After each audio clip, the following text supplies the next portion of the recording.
અમદાવાદમાં વર્ષના અંતમાં જાણે બુટલેગરો બેફામ બન્યા હોય તેવું લાગી રહ્યું છે। થોડા સમય પહેલા મોટી સંખ્યામાં ડ્રગ્સ પકડાયા બાદ હવે વટવા વિસ્તારમાંથી લગભગ 3 કરોડ અને 60 લાખની રકમનો ગાંજો ઝડપાયો છે।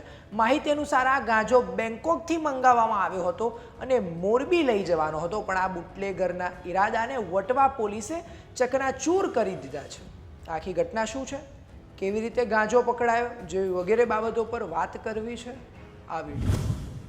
નમસ્કાર મિત્રો, હું પાર્થ અને આપ જોઈ રહ્યા છો વાઇબ્સ ઓફ ઇન્ડિયા। 31st નજીક આવી રહી છે અને આપણે બધા જાણીએ છીએ કે જ્યારે 31st નજીક આવે ત્યારે નશીલા પદાર્થોની હેરાફેરી અને વેચાણની સંખ્યામાં વધારો થતો હોય છે। પણ અમદાવાદના વટવા વિસ્તારમાંથી એક ચોંકાવનારી ઘટના સામે આવી છે, જેમાં લગભગ 3 કરોડ અને 60 લાખની રકમનો ગાંજો ઝડપાયો છે।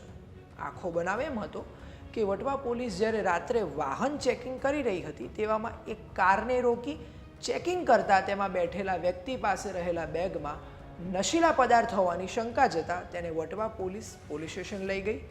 ત્યાર પછી આ બેગમાં રહેલા નશીલા પદાર્થને ચેક કરવા માટે વટવા પોલીસે FSLની ટીમને બોલાવી। આ ટીમ આવ્યા બાદ તેને આ બેગમાં રહેલ દરેક પદાર્થનું યોગ્ય રીતે ચેકિંગ કર્યા બાદ જાણવા મળ્યું કે તેમાં હાઇબ્રિડ ગાંજો છે। આ વાતની જાણ થતાં તરત જ પોલીસે આરોપીને હિરાસતમાં લઈ તેની પૂછપરછ કરતાં સામે આવ્યું કે તેનું નામ યોગેશ રતિલાલ દસાડિયા છે અને તે મોરબીનો રહેવાસી છે।